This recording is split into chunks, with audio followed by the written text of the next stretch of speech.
읽겠습니다. 애굽에 관한 경고라. 보라, 여호와께서 빠른 구름을 타고 애굽에 임하시리니 애굽의 우상들이 그 앞에 떨겠고 애굽인의 마음이 그 속에서 녹으리로다. 내가 애굽인을 격동하여 애굽인을 치리니 그들이 각기 형제를 치며 각기 이웃을 칠 것이요 그의 성읍이 성읍을 치며 나라가 나라를 칠 것이며 애굽인의 정신이 그 속에서 쇠약할 것이요 그의 계획을 내가 깨뜨리리니 그들의 우상과 마술사와 신접한 자와 유술계계에 물으리로다. 내가 애굽인을 잔인한 주인의 손에 붙이리니 포악한 왕이 그들을 다스리리라.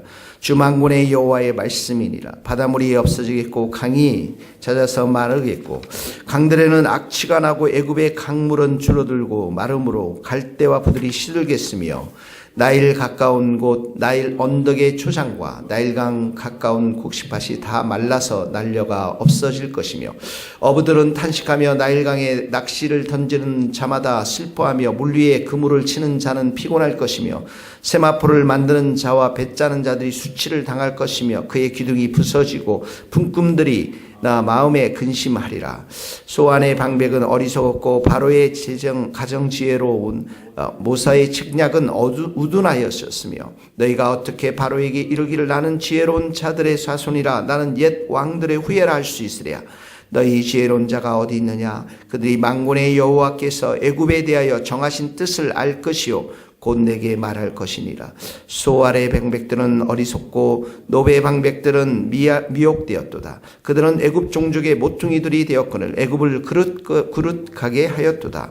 여호와께서 그 가운데 어이지러운 마음을 섞으셨으므로 그들이 애굽을 매사에 잘못 가게 함이 취한 자가 토하면서 비틀거림 같게 하였으니 애굽에서 머리나 꼬리며 종려나 나무가지나 갈대가 아무 할 일이 없으리라. 아멘. 계속해서 지금 애굽에 대한 하나님의 경고의 말씀을 하고 있는 것입니다. 1절에서 4절 말씀까지 1절에서 4절 말씀 국가적인 붕괴에 대해서 이야기하고 있고요. 국가적으로 붕괴될 것이다. 4절에서부터 이제 10절까지는 경제적인 붕괴가 이루어질 것이다. 경제적인 붕괴. 그 다음에 11절에서 15절 말씀까지는 지혜가 헛되게 될 것이다. 이렇게 말씀하고 있습니다. 지혜가 헛되게 될 것이다. 자, 1절에 보면 국가적인 붕괴, 여호와께서 빠른 구름을 타고 애굽에 임하겠다. 심판주로 임하시는 걸 말합니다. 2절에 보니까 그래서 내가 애굽인을 격동한다. 이렇게 격동한다라는 것은 애굽인을 격동해서 애굽인을 치리라. 이 내분이 일어날 것임을 말하고 있습니다. 애굽 안에 요란스럽고 내분이 일어나서 무너질 것임을 말하고 있는 것이죠. 북한 땅도 정말 하나님께서 완전히 회개하고 돌이키든지 아니면 내분이 일으켜나든지 정말 공산주의가 다 무너지고 복음으로 평화적인 통일이 될 수 있기를 예수님의 이름으로 축복합니다. 3절에 보니까 2절에 그들의 각기 형제 이웃을 서로가 친다고 말했어요. 그리고 3절에 보면 애굽의 정신이 그 속에 쇠약할 것이요 그의 계획을 내가 깨뜨리다. 그들이 애굽 사람들의 생각, 정신 이런 것들이 점점점 혼미해지는데 특별히 그들이 계획한 것들을 하나님께서 다 깨뜨리시겠다라고 말씀하십니다. 4절에 보면 내가 애굽인을 잔인한 주인의 손에 붙이린다. 이방 나라를 말하는 것이죠. 소위 말해서 우리 어제 배웠던 구스, 이디오피아, 아수르, 바벨론 이 강대국에 붙여서 포악한 왕이 그들을 다스리게 할 것이다. 하나님의 징계요 심판을 말씀하고 있는 것입니다. 자, 1절에서 4절 말씀은 전체적으로 국가적인 이렇게 붕괴에 대해서 말씀하고 있습니다. 5절 보세요. 5절에 보면 이제 경제적인 붕괴를 말하는데 바닷물, 강물이 다 없어지고 마르겠다라는 것은 애굽 경제의 기반이 흔들리겠다라는 것입니다. 애굽 경제, 애굽의 산업, 또 특별히 5절에 보면 강들, 애굽의 강물이 악취가 나고 주로 마른다라는 것은 생명의 젖줄 이 모든 것이 말라지게 될 것임을 말씀하고 있는 것입니다. 7절에도 보세요. 곡식밭이 다 말라버리겠다. 이 농업이 붕괴되는 것을 말하는 것이죠. 8절에 보면 어부들은 탄식한다. 바다의 산업들이 붕괴될 것임을 말씀하고 있습니다. 자, 이런 경제적 기반들이 무너지니까 9절에 부차증, 10절에 세마포를 짜는 자, 배 짜는 자, 기둥이 부서진다. 이런 것들은 부차적인 나라의 산업들이 다 붕괴될 것임을 말씀하고 있는 것입니다. 자, 왜 이런 애굽에 대한 붕괴, 애굽의 산업에 대한 경제에 대한 붕괴를 얘기할까요? 애굽이 지금 이 이사야 시대 때 강대국 중에 하나였거든요. 굉장히 잘 나가는 그런 나라 중에 하나였는데 이스라엘 백성들이 이렇게 애굽을 의지하려고 하는 거예요. 자꾸만. 하나님을 의지하는 것이 아니라 애굽을 의지하려고 하다 보니까 하나님께서 절대적으로 이 나라들을 통치하고 계심을 지금 말씀하고 있는 것이에요. 하나님의 절대적인 주권이 이스라엘뿐만 아니라 온 세계에 미치고 있음을 가르쳐 주고 있는 것입니다. 너희들이 아무리 이 나라가 강대국이고 이 나라의 산업과 이 나라의 많은 경제와 군사력과 이 모든 것들이 강하게 보여서 의존하려고 하지만 너희들이 믿고 의존해야 될 것은 이 애굽의 나라가 아니라 바로 이스라엘의 하나님 한 분밖에 믿고 의지할 분이 없다라는 사실들에 대해서 이렇게 말씀하고 있는 것입니다. 오늘 첫 번째 우리가 적용해야 될 것은 우리가 믿고 의지할 분은 하나님밖에 없다. 우리가 지난주에도 그 그림을 보지 않았습니까? 집의 기초가 되는 것은 하나님의 말씀이고요. 또 기둥, 십자가의 복음, 또 하나의 기둥, 성령, 그리고 또 하나의 기둥, 오직 은혜, 또 하나의 기둥, 오직 믿음. 믿음으로 사는 것.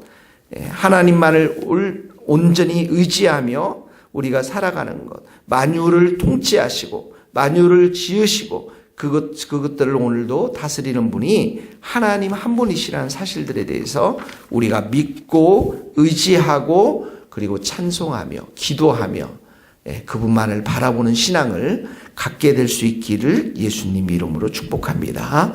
11절서부터는 이제 지혜에 대해 헛된 지혜에 대해서 소알의 방백이라는 것은 애굽의 한 지역을 말하는데 그곳에 아주 지혜로운 자들이 많이 있었던 것 같습니다. 방백은 이제 귀족들을 말하는 것이죠. 이 어리석다.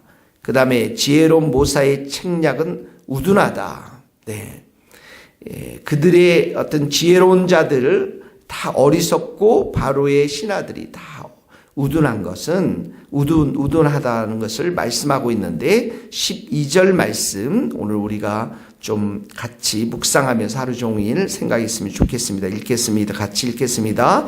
너희 지혜로운 자가 어디 있느냐? 그들의 만군의 여호와께서 애굽에 대하여 정하신 뜻을 알 것이요 곧 내게 말할 것이니라.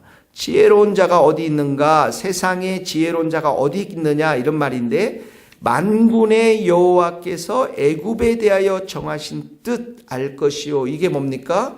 이게 진짜 지혜라는 것입니다. 하나님의 진짜 지혜, 만군의 여호와께서 애굽에 대하여 정하신 뜻, 이것이 진짜 지혜인데 이 지혜가 뭡니까? 아까 나왔던 애굽이 멸망하게 될 것임을, 징계를 받아 멸망하게 될 것, 이게 하나님이 정하신 그러한 지혜라는 것입니다. 14절에 보면 여호와께서 그 가운데 어지러운 마음을 섞으셨으므로 그들이 애굽을 매사에 잘못 가게 합니다. 자, 어지러운 마음, 혼란한 영을 그들 가운데 주셨습니다. 그들이 누구냐면 이 귀족들, 또 지도자들, 애굽의 사람들을 말합니다. 그러니까 매사에 잘못되게 가게 한다. 인간의 지혜로, 인간의 헛된 지혜로 짜내는 모든 계획들, 모든 말들은 이 애굽이라는 나라를 잘못된 나라로, 잘못 가게 하는, 잘못된 길로 인도할 수밖에 없다라는 것입니다. 그래서 15절 애굽에서 머리 지도자를 말하죠. 꼬리 평민들을 말합니다. 종려나무 가지나 갈 때도 아무 할 일이 없으리라는 것은 결국 이집트가 할 수 있는 것은 아무것도 없다라는 것입니다. 구원, 지금 이집트가 이 멸망의 시점 앞에서 구원시킬 사람이 아무도 없다라는 것입니다. 자, 12절 말씀. 너의 지혜로운 자가 어디 있느냐? 우리도 지혜롭지 못하고요. 이 세상의 모든 것은 다 지혜롭지 못합니다. 오직 만군의 여호와께서 애굽에게 대하여 정하신 지혜, 그 뜻, 그것을 아는 것. 신약에 와서는 그 하나님의 지혜가 어디에 담겨져 있습니까? 십자가에 담겨져 있어요. 신약에 와서는 누구에게 담겨져 있습니까? 예수님께 담겨져 있는 것입니다. 그래서 고린도전서 1장 25절에 보면 하나님의 어리석음이 사람보다 지혜롭고 하나님의 약하심이 사람보다 강하다고 그렇게 말씀하면서 너희는 하나님으로부터 나서 그리스도 예수 안에 있고 예수는 하나님으로부터 나와서 우리에게 지혜와 의로움과 거룩함과 구원함이 됐다라고 그랬어요. 예수님이 우리의 지혜가 됐다라고 말했습니다. 그러니까 바울이 내가 너희 중에서 십자가에 예수님이 십자가에 못 박히신 것과 그 예수 그리스도와 그가 십자가에 못 박히신 것 외에는 아무것도 알지 않기로 작정했다고 그러지 않습니까? 하나님의 지혜가 예수님께 담겨 있고 하나님의 지혜가 그리스도의 십자가에 담겨져 있기 때문에 그렇습니다. 자, 오늘도 우리가 이 말씀을 묵상하면서 하나님의 지혜가 담긴 십자가, 또 우리에게 지혜가 되신 예수님, 그 예수님을 우리가 찾고 의지하고 그 십자가를 붙들고 주님의 보혈로 우리가 깨끗이 씻고 은혜의 보좌 앞에 나아가서 담대히 기도하고 예수님을 우리의 구주로 삼고 우리의 왕으로 삼고 우리의 지혜자로 삼고 우리가 어리석은 결정하지 않도록 우리가 어리석은 행동하지 않도록 우리가 어리석은 것들을 추구하지 않도록 예수님 우리에게 오늘도 지혜를 달라고 지혜를 주시고 우리들 가운데 함께 해달라고 기도하는 그러한 은혜스러운 복된 하루 될 수 있기를 예수님 이름으로 축복합니다. 기도하시겠습니다. 하나님 아버지, 애굽이라는 나라가 너무나도 강대국이어서 이스라엘 백성들이 이렇게 애굽의 나라를 찾고 의지하고 하나님 그들이 가지고 있는 경제적인 대국, 그들이 가지고 있는 많은 그런 책사들, 귀족들, 이 모든 것들이 이스라엘 눈에는 부러운 것이고 하나님 지혜에 있는 것처럼 보였지만 오늘 이 말씀을 통해서 우리 가운데 깨닫게 하시는 것, 하나님만이 우리에게 지혜로우신 분이시고 예수님이 우리의 지혜자가 되시고 십자가가 우리의 지혜가 되었음을 우리가 믿고 오늘도 우리가 우리의 마음 가운데 예수님을 부르며 예수님을 찾고 예수님의 얼굴을 구하며 예수님의 지혜를 구하는 그러한 성도들이 될 수 있기를 원합니다. 우리가 어리석은 결정하지 아니하도록 어리석은 생각, 어리석은 행동하지 않도록 오늘도 우리를 보호하여 주시고 예수님 우리에게 한량없는 지혜를 부어주셔서 분별의 지혜를 주셔서 바른 길, 의의 길을 걸어갈 수 있도록 은혜를 더하여 주옵소서. 온 세상을 통치하시는 분이 우리 하나님이신 것을 오늘도 기억하면서 하나님 아버지 이 나라의 민족을 지켜주시고 우리 교회들을 지켜주시고 우리 모든 성도들에게 함께하여 주셔서 우리 하나님의 뜻대로 순종하며 살아가는 우리 모두가 될 수 있도록 오늘 하루도 붙잡아 주옵소서. 예수 그리스도의 이름으로 기도하오며 지금은 우리 주 예수 그리스도의 은혜와 하나님의 크신 사랑과 성령님의 교통하심이 우리 모든 성도들, 선교사님들, 이 나라의 민족과 북한 땅과 저 먼 스코틀랜드 땅 위에 이제로부터 영원토록 함께 하시기를 간절히 축원하옵나이다. 아멘.